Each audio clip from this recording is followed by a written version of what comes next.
past, and we added some other cool features like video recording. For 2010, we're going to take the biggest leap since the original iPhone. And so today, we're introducing iPhone 4, the fourth generation iPhone. Now, this is really hot. And there are well over 100 new features, and we don't have time to cover all of them today.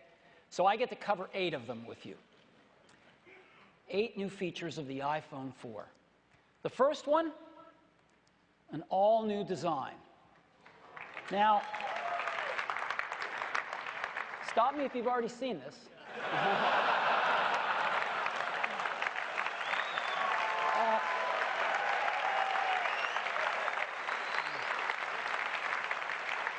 Believe me, you ain't seen it. You've got to see this thing in person. It is one of the most beautiful designs you've ever seen.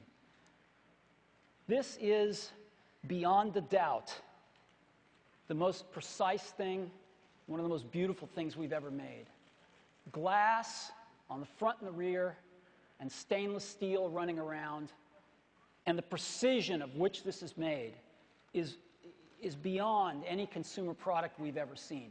Its closest kin is like a beautiful old Leica camera. It's unheard of in consumer products today. Just gorgeous. And it's really thin. This is the new iPhone 4. Now,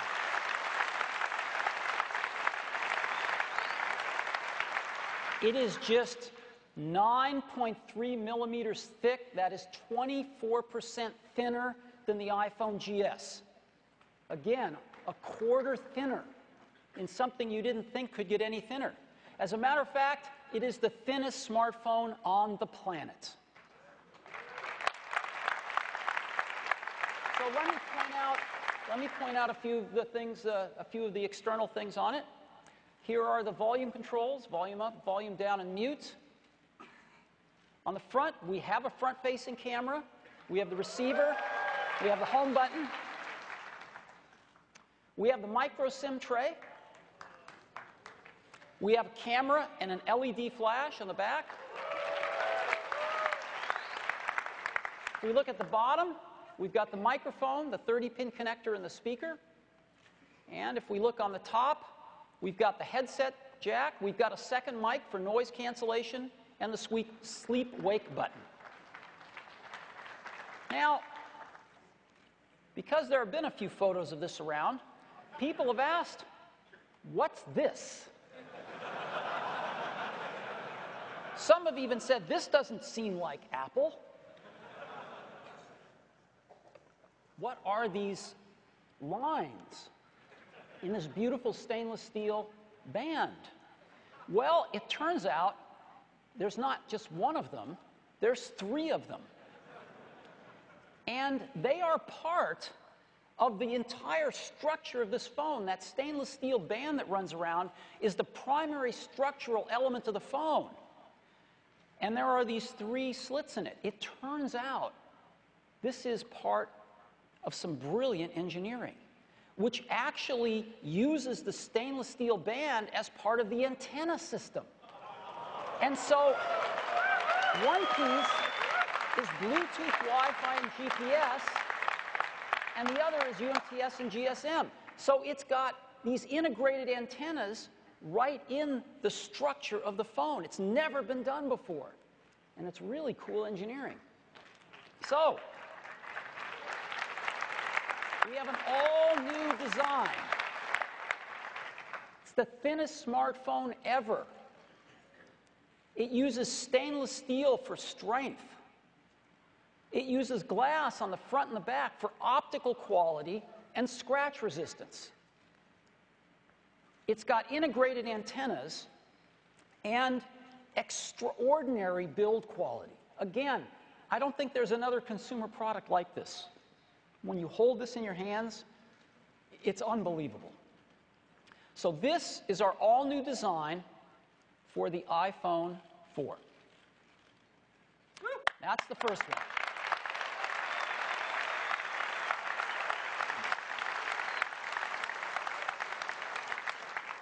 Second one, this is a biggie.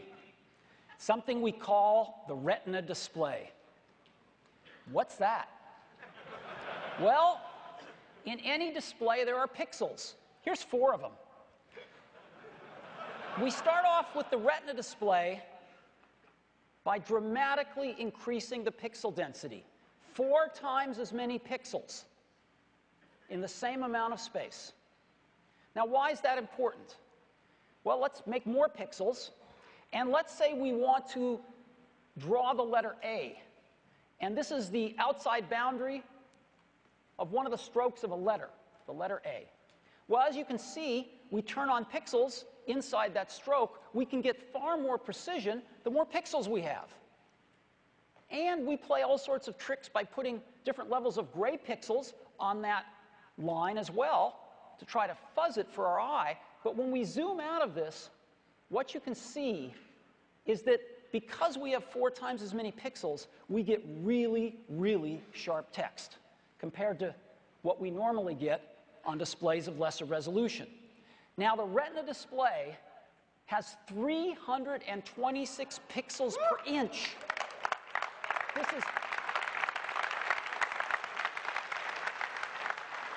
There's never been a display like this on a phone. People haven't even dreamed about a display like this on a phone. But it's more than that.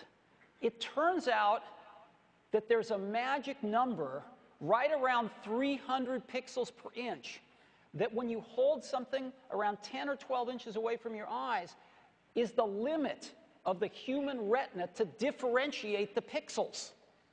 And so they're so close together when you get at this 300 pixels per inch threshold that all of a sudden things start to look like continuous curves. Like text looks like you've seen it in a fine printed book, unlike you've ever seen on an electronic display before. And at 326 pixels per inch, we are comfortably over that limit, and it's extraordinary. So let me give you an example of a normal display on the left and the Retina display on the right. Look at the difference. Can you see it? Here's some more text of different sizes and different weights, and you can really, really see this stuff. Once you use a Retina display, you can't go back. When you get to character-based languages, kanji in this case, it's also striking. And it's not just text, it's images and video as well. Look at the difference. This is the same image on a normal display and a Retina display. Here's another one. Pretty amazing, isn't it? So what I'd like to do now is show this to you live. I've got an iPhone 3GS, which has got a widely praised display on it, and I've got a new iPhone 4. So let me get them both fired up here. There we go. And I can ask them to blow these up. There we go. Look at that difference now. This is pixel. We had to get special projectors for this because most projectors can't display as many dots as are on a Retina display. So this is pixel for pixel accurate right off these 2 displays. And you can really see it. Look at that folder there. Let me go inside, and you can look at the icon of the folder, compare them, look at the text, look at the linen, look at the icon of the compass, the icon of the clock. Isn't that amazing? So now, let me go ahead. I'm going to go to some websites. I'm going to go to the New York Times today. And let's just compare these websites.